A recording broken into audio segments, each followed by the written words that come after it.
Welcome back to the Camilla Tominey Show. Joining me now is the Labour MP for Hale-Zoe, Alex Ballinger, in the studio. Great to see you. Good morning. In sunny August.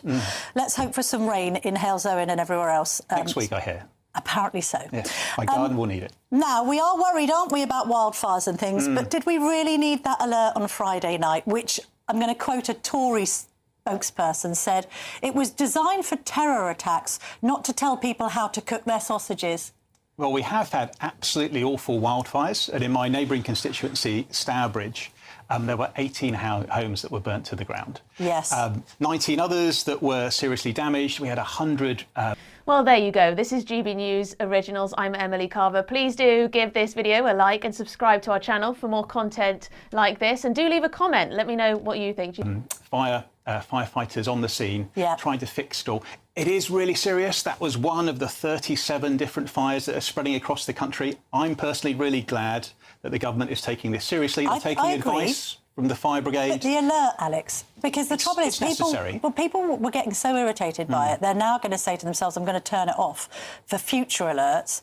You then have a kind of cry wolf situation where people just won't take them seriously if they're used too frequently. I think you and I, we're watching the news all the time. We're seeing what's going on. We understand that we're being asked not to use barbecues and disposable, that we're being sensible with fireworks and the like. But lots of people are not using that. And if you want to get the message to the general public, you want to get the message to people that are not watching the news all the time. What you're saying, if you want to get the message to people who don't have any common sense. I think we're saying we want to get the message to everyone, not just those people that are watching the news. And this is what the fire brigade is asking us for. We don't want to have another incident like we had in Stourbridge, where we're having hundreds of families that had to leave their homes. There was a notion that it was a sensible step. The alert might have been overkill. And also, is there a degree to which this new Prime Minister is a bit tokenistic? So we have things like this, you know, it's a kind of nanny state, safety first approach. We then have this plan to house migrants in middle-class areas. Now, that would be a good plan if it weren't for the fact that it would be more expensive for the taxpayer to fund. And the taxpayer already pays money to house migrants in the UK, even though they've come here illegally. So if you are in Piddington, and I'm going to speak to the councillor there who's fighting this plan to house 1,200 migrants down the road in a former military base, you'd be pretty peeved to be suggested to by Andy Burnham that you're not taking your fair share or paying your fair share. Why on earth would we want to pay more rent for people who have arrived here illegally? I don't understand it. Well, firstly, I don't think responding to wildfires is tokenistic, as we've just talked about. But yeah, the migrant crisis is really serious. The number of people that are crossing illegally is a real challenge for this country, and how we house them is really important. The first thing we're doing as a government is bearing down on the number of people that are crossing. So you've seen the cooperation with the French. There have been 46,000 interdictions, 1,500 boats and hulls have been seized. And that has led to 44% fewer crossings this year than last year. So it's... All right, but you haven't stopped the boats and you haven't smashed the gangs. We are making progress on both of those fronts. But they're still coming over in mega dinghies. 44% is a huge reduction. Well, you are right, it's not fixed. Still far too many coming. It is far too many, and we're taking it really seriously. The quiet transformation of Westminster and the illusion of political control today. Welcome back to Britain Underneath, where we tear away the polished rhetoric of Westminster to uncover the raw, calculating mechanics driving British politics today. Take a moment, take a deep breath, and settle in, because what we are unpacking today cuts straight to the core of how power is quietly shifting across our nation. If you value sharp, uncompromising, and deeply informed political analysis that refuses to parrot official press releases, please take a second to hit that subscribe button right now. Your support is precisely what keeps this channel independent, and subscribing helps us continuously bring you the unvarnished truth beneath the headlines. Now, let us dive straight into the corridors of power. Look beneath the polished surface of the current political landscape, and you will notice a fascinating, almost paradoxical shift occurring in British governance. On the surface, Whitehall presents an image of measured control, managerial efficiency, and technocratic calm. Sir Keir Starmer's administration continuously promises stability, gradual economic repair, and a steady hand on the tiller after years of high-octane political drama. Yet, underneath that calm exterior, the structural foundations of British authority are fraying in ways that neither the government nor the opposition seems entirely equipped to manage. We are witnessing a profound tension between the formal apparatus of state power and the chaotic reality of a deeply fractured electorate. Consider the recent political manoeuvres across the parliamentary chessboard. When you examine the rhetoric surrounding immigration policy, regional economic management, and public service funding, a distinct pattern emerges. The government repeatedly insists that its policies are grounded in fiscal realism and administrative fairness. Ministers stand at podiums declaring that hard choices are being made for the long-term good of the nation. But when those policies collide with local realities, the carefully constructed narrative begins to break down. Whether it is the contentious debate over how asylum accommodation is distributed across rural and urban constituencies, or the ongoing struggle to balance regional investment with strict spending limits, the central state is finding that top-down directives no longer command automatic compliance. No, because of the good work we've done reducing the numbers crossing, and I fully admit there is much more to do, but we're making progress on that.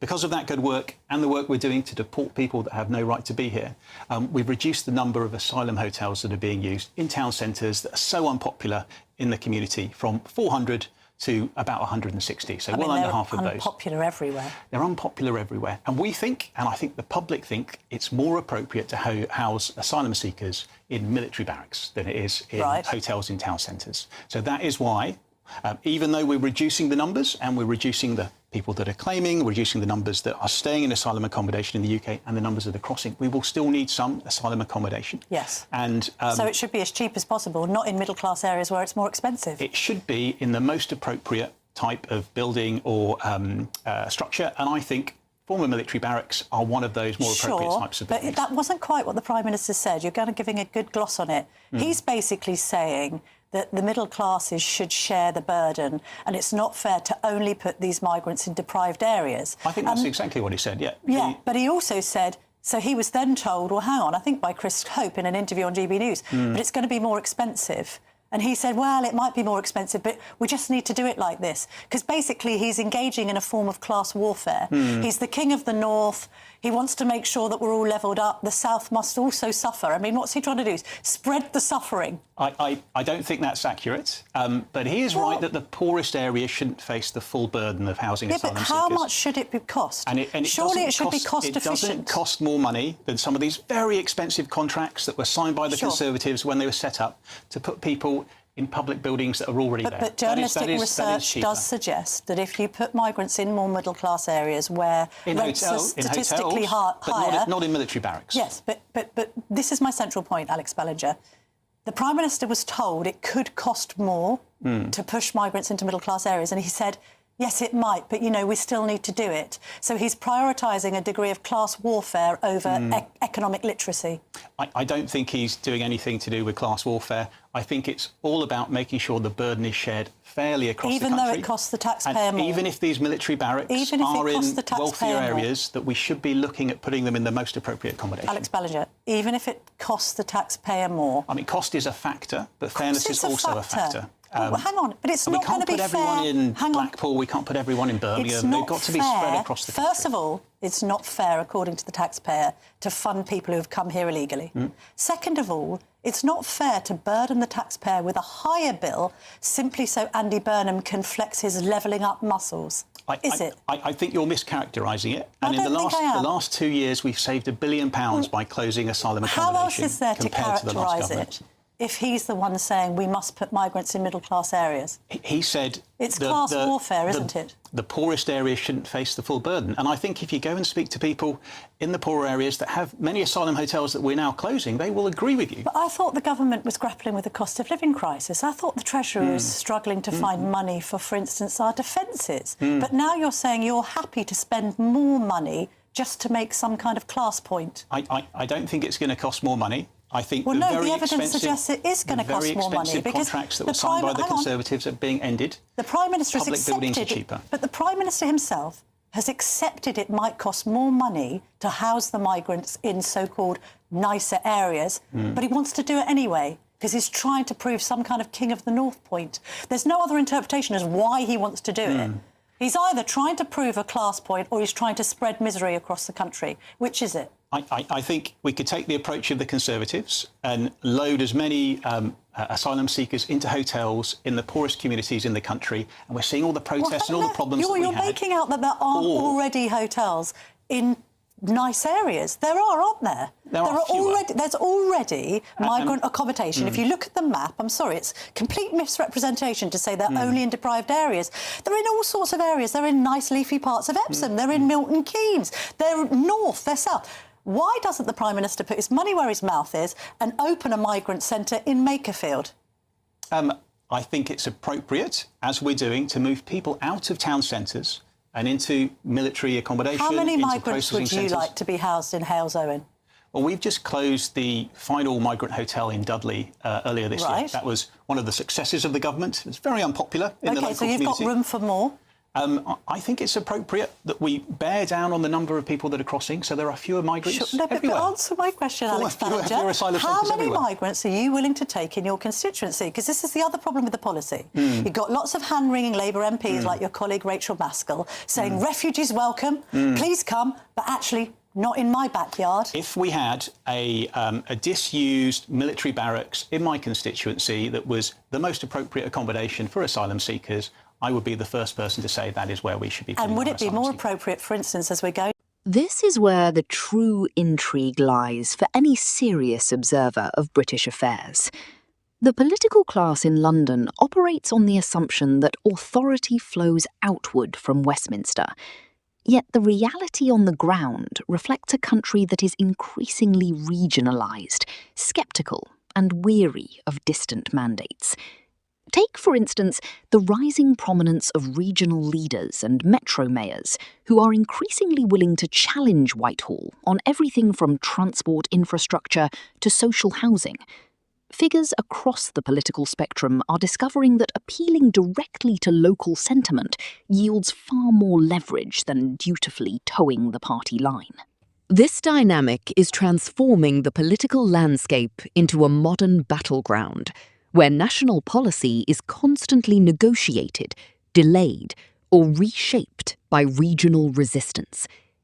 If you are enjoying this deep dive into the hidden mechanics of British power, remember to stay informed. The transit of immigrants through the Mediterranean Sea is a painful chapter in the global migration crisis. Never miss an episode. Thousands seek to reach Europe by sea, and it has been called the deadliest route. These people travel in unsafe boats without much protection and guided by smugglers. Beyond the regional tug of war, aware of the exodus, several NGOs have taken on the task of rescuing them, but some governments turned their backs on them by closing their ports, banning their work, and prosecuting their activists. Project an aura of business. The journey that thousands of people undertake from Africa to Europe is uncertain, a dangerous journey over the Mediterranean Sea and aboard ships, where its arrival and its destination will be an almost impossible task. Traditional party loyalty has largely dissolved.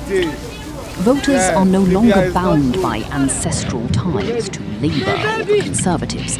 They are volatile, demanding, and quick in international waters and far from the coast, migrants find a glimmer of hope. Hundreds are rescued on the high seas thanks to the work of non-governmental organizations. Every policy announcement, in humanitarian ships, which often exceed their capacity, they are taken to Europe, but before reaching the mainland, they encounter different obstacles. Since 2014, more than 20,000 migrants and refugees have died at sea while trying to reach Europe from Africa. More than 17,000 of those have been on the central Mediterranean, which is described by the UN as the most dangerous migration route in the world. As communities become poor, more people gain the abilities to undertake an expensive journey for a better life elsewhere. Illegal immigration from Africa to Europe is significant. Many people from underdeveloped African countries embark on the dangerous journey to Europe. Sweeping reform, but in parts of Africa, particularly North Africa, Morocco, Mauritania, and Libya, trafficking immigrants to Europe has become more lucrative than drug trafficking. That public disillusionment thrives, giving rise to a cynical perception that no matter who you vote for, men and children who are seeking a better life. Yet, to view this merely as managerial incompetence would be to miss the broader strategy at play. Political power in modern Britain Illegal migration to Europe usually occurs by boat via the Mediterranean Sea. Many migrants risk serious injury or death during their journey to Europe, and most of those who claim for asylum are deported back to Africa. They are carefully setting the terms of engagement. They are defining what is deemed possible within the tight boundaries of fiscal orthodoxies, while quietly shifting the burden of difficult trade-offs onto local councils, public services, and, ultimately, individual citizens. It is a sophisticated game of political risk management, designed to project competence while minimizing direct accountability. As we evaluate where the United Kingdom stands today, it becomes clear that we are in the middle of a prolonged transition. The old political rules no longer apply, but the new framework has yet to fully solidify. Westminster remains obsessed with media management and short-term news cycles, while the structural challenges facing the country require long-term vision and radical candour. The question is not simply whether the current government can survive its parliamentary term, but whether the traditional political system itself can retain its legitimacy in an era defined by deep fragmentation and persistent public scepticism. Make sure you stay tuned to Britain Underneath as we continue to unpack the true stories driving the United Kingdom. Please take a moment to subscribe, hit the notification bell, and leave your thoughts in the comments below, as your support helps us bring you every crucial update. Stay curious, stay informed, and we will see you in the next video.